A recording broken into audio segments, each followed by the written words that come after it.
Shalom Bapak Ibu yang dikasihi Tuhan. Selamat siang menjelang sore dan selamat dalam ibadah Zoom kita kali ini. Tadi telah banyak kesaksian-kesaksian disampaikan oleh para jemaat Tuhan dan saya rasa kesaksian kami juga hampir sama. Kata Pak Guru tadi, anggaplah ini hanya sebagai iklan saja. Jadi saya juga mau katakan apa yang kami alami dalam minggu ini itu hanya iklan saja.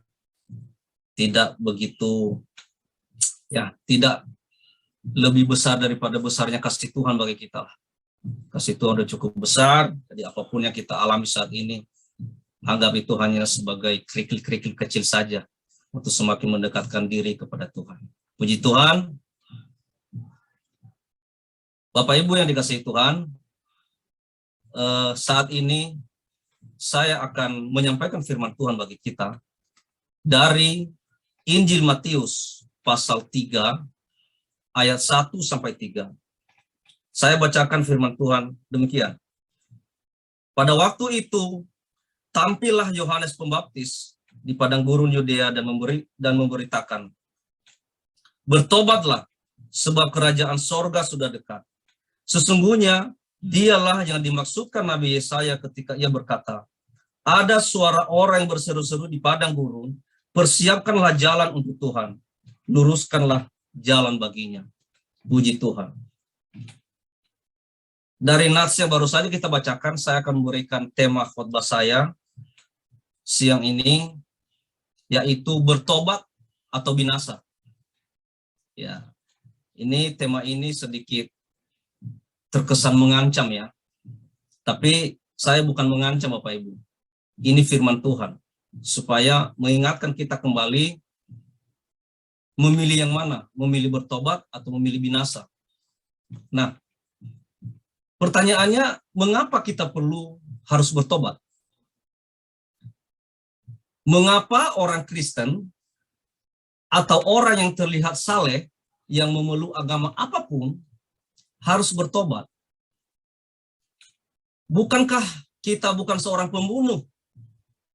Kita juga bukan perokok, yang merasa diri bukan peminum, bukan seorang pezina, bukan pencuri, dan pelaku kejahatan apapun. Mengapa mesti harus bertobat? Jawabannya adalah karena kita orang berdosa. Kita harus menyadari itu. Karena kita orang berdosa. Mari kita lihat apa kata Alkitab tentang dosa. Ada dua istilah dosa yang digunakan dalam Perjanjian Baru. Nah, dalam bahasa Yunani yaitu satu, hamartia. Artinya berbuat dosa, melanggar, atau meleset dari sasaran yang dituju. Dan yang kedua adalah adikia. Adikia berarti perbuatan yang tidak benar. Hal ini merupakan perbuatan lahiriah yang dinilai merupakan sesuatu perbuatan yang tidak benar, sama seperti yang dikatakan oleh hukum-hukum dunia tentang orang bersalah. Di pengadilan ketika semua pemeriksaan sudah selesai, maka hakim akan memvonis bahwa saudara bersalah. Itulah adikia. Berarti saudara sudah berbuat salah. Tetapi perjanjian baru sama dengan perjanjian lama. Sama-sama wahyu yang diberikan oleh Allah yang suci. Satu sumber, satu Roh Kudus, satu Allah yang memberikan wahyu. Baik kepada perjanjian lama dengan media bahasa Ibrani, maupun kepada orang-orang di perjanjian baru dengan media bahasa Yunani. Sumbernya satu. Allah yang satu, standar yang satu. Namun menurut definisi pertama yakni hamartia, segala perbuatan yang meleset dari sasaran yang dituju, itulah dosa. Sejak manusia pertama jatuh dalam dosa, maka kita semua telah kehilangan kemuliaan Allah dan layak mati. Sebaik apapun kita berusaha, tetap saja kita nggak dapat menjadi cukup benar di hadapan Allah. Sebesar apa kebaikan, tetap saja kita nggak dapat menjadi cukup benar di hadapan Allah. Sebesar apa kebaikan kita, tapi jika ada sebuah kesalahan kecil yang kita lakukan, maka tetap saja kita berdosa. Saudara yang dikasihi Tuhan, Alkitab mengatakan bahwa perbuatan baik manusia sama seperti sekam yang ditiup angin dan sama seperti kain kotor di hadapan Allah. Semuanya nggak dapat memenuhi standar Allah tentang kekudusan. Kalau dipikir-pikir repot ya. Kalau demikian, apa yang perlu kita lakukan? Jika semua perbuatan baik kita nggak dapat menolong kita ataupun menyelamatkan kita dari maut. By the way, apa yang harus kita lakukan untuk selamat? Jawabannya yaitu kita butuh pertobatan. Bicara pertobatan, saudaraku, jika kita melihat fakta yang ada saat ini, banyak orang di luar sana, bahkan yang mengaku diri sebagai Kristen, yang tidak bertobat. Pertanyaannya, mengapa masih banyak orang yang tidak bertobat?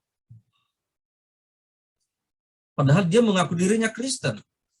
Dia mengaku dirinya mengerti kebenaran.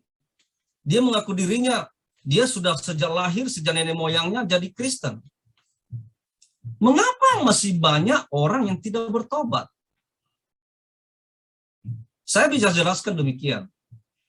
Yang pertama, karena tidak mendapatkan trigger atau masukan atau contoh keteladanan yang menyadarkannya bahwa aku ini salah, bahwa aku ini dalam bahaya.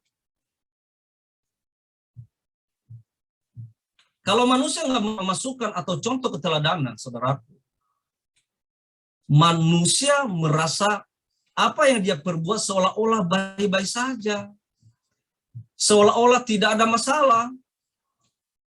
Manusia menjalankan hidupnya secara salah tanpa menyadarinya.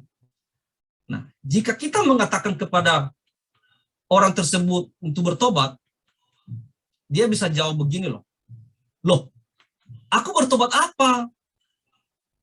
Tuh, orang Kristen tuh, bahkan pendeta itu, aktivis-aktivis gereja itu, pelayan-pelayan Tuhan tuh, lebih jahat dari saya kok. Nah, saudaraku, sulit kan? Bagaimana kita menyampaikan Injil, bagaimana kita menyampaikan firman Tuhan kepada orang seperti ini? Karena memang dia tidak bisa melihat contoh keteladanan. Karena ketidaktahuan inilah banyak orang menggunakan hidupnya secara salah. Hingga menuju kematian bahkan sampai kebinasaan. Salah satu hal yang bisa membuat seseorang untuk bertobat adalah yang tadi saya katakan, trigger atau masukan atau contoh keteladanan. Masukan atau contoh keteladanan itu adalah apa yang dia lihat yang bisa menjadi contoh, yang bisa menjadi role model, yang bisa dia teladani. Sehingga dia mengatakan, aku mau seperti dia. Aku bangga kalau aku bisa seperti dia. Dia baik. Dia orangnya benar-benar menghargai orang lain. Dia orangnya benar-benar takut sama Tuhannya. Aku mau seperti dia. Itu bisa kalau dia melihat contoh keteladanan. Tapi jika seseorang tidak pernah melihat keteladanan, maka dipastikan seseorang itu susah untuk berubah. Kecuali karena mukjizat. Haleluya.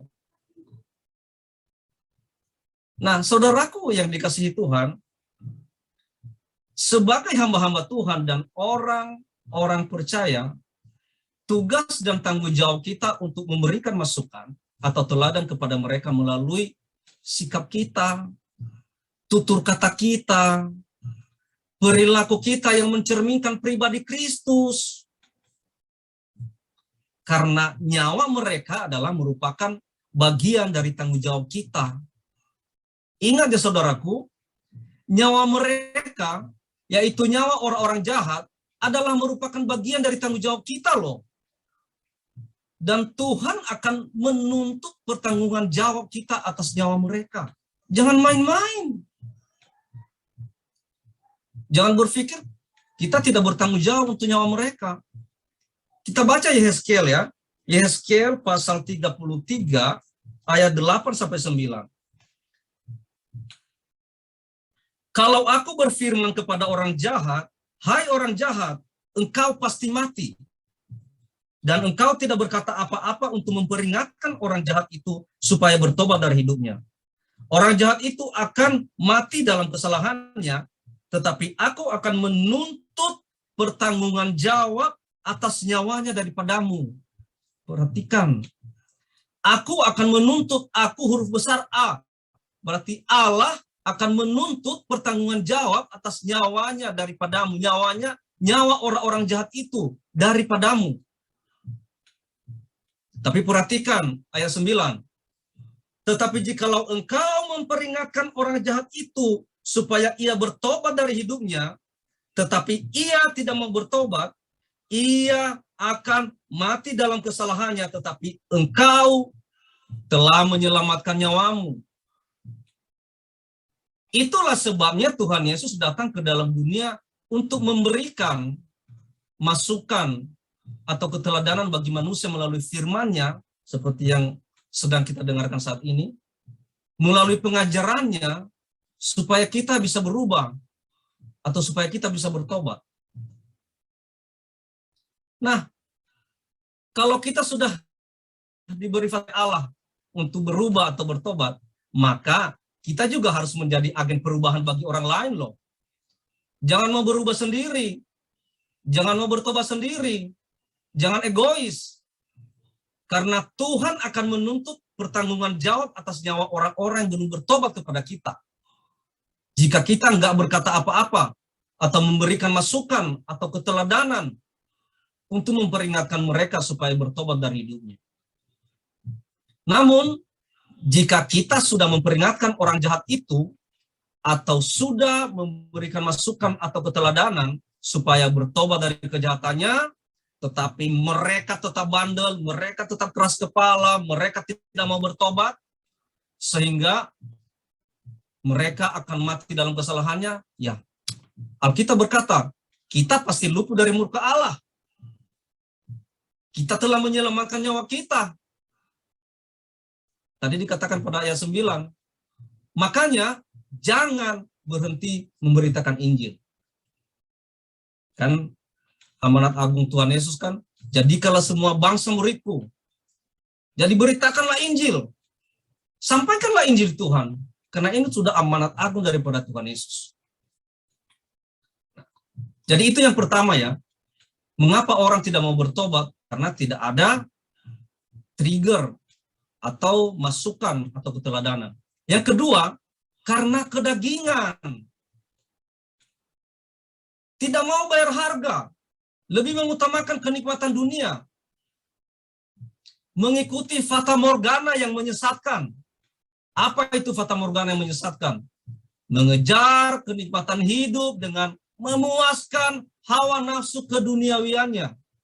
Seperti shopping-shopping, pesta pora, kemakmuran, harta benda, apalagi gengsi, dan sederet ambisi lain yang dipakai orang sebagai ukuran keberhasilan dan kebahagiaan.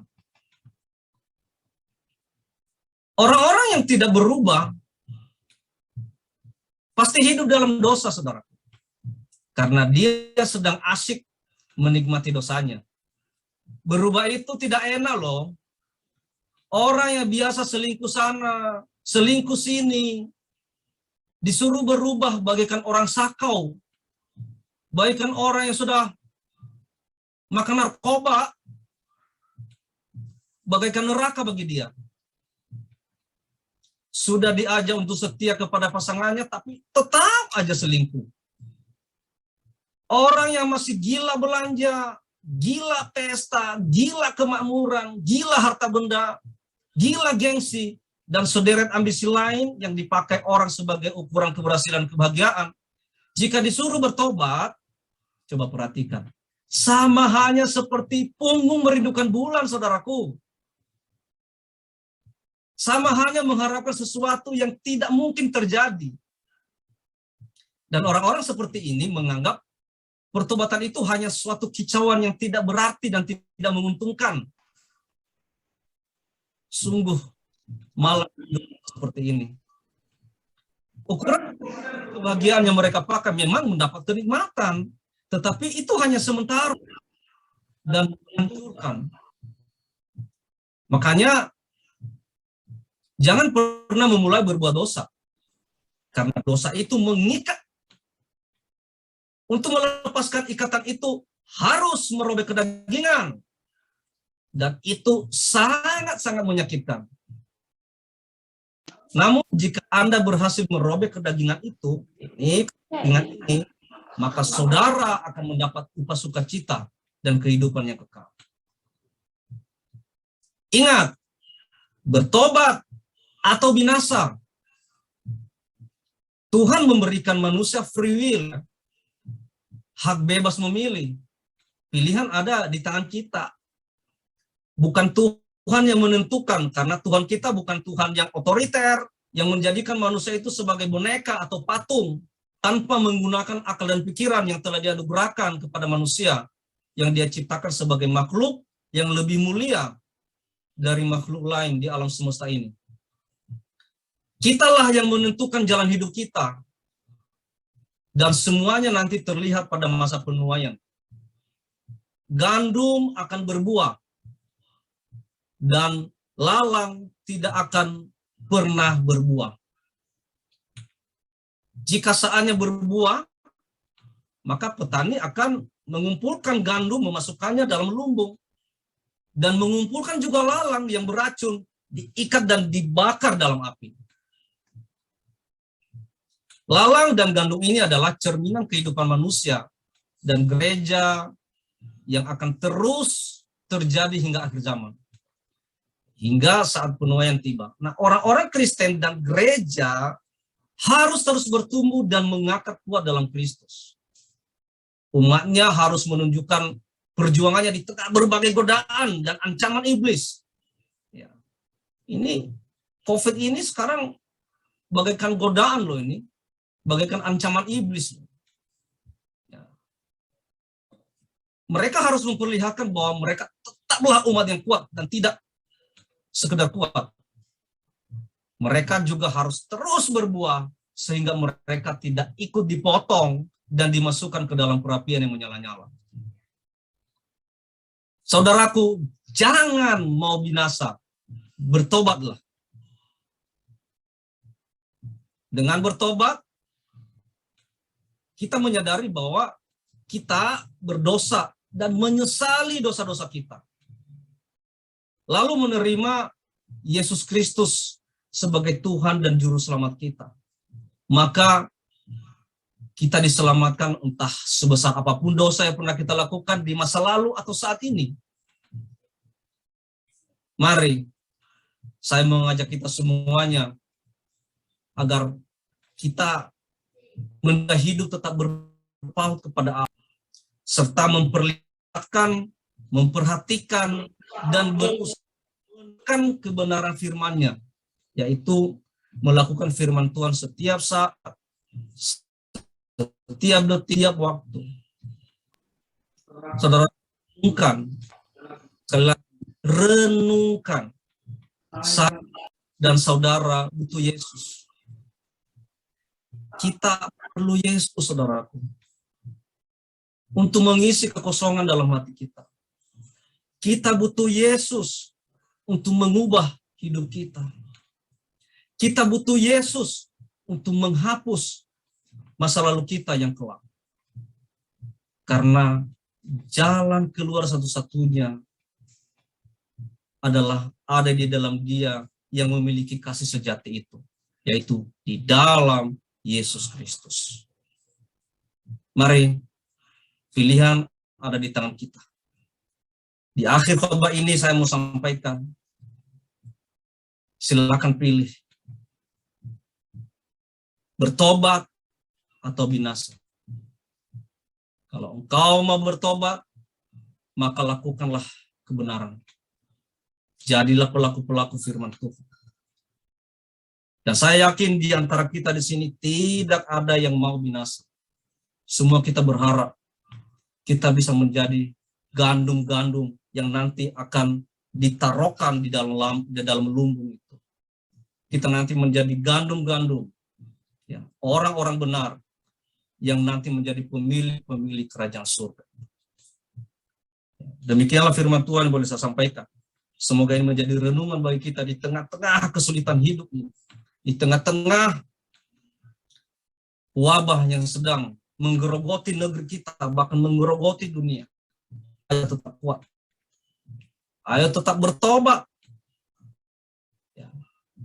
Tetap lakukan misi pelayanan. Ya. Beritakanlah Injil itu ke seluruh dunia. Jadikanlah sebuah bangsa menjadi murid Tuhan. Percayalah, Tuhan tidak akan pernah memberikan kita beban tidak sanggup kita angkat. Jika Tuhan mengizinkan ini terjadi bagi kita, berarti Tuhan tahu. Karena kita mampu. Dan karena Tuhan juga siap selalu menolong kita. Puji Tuhan. Amin.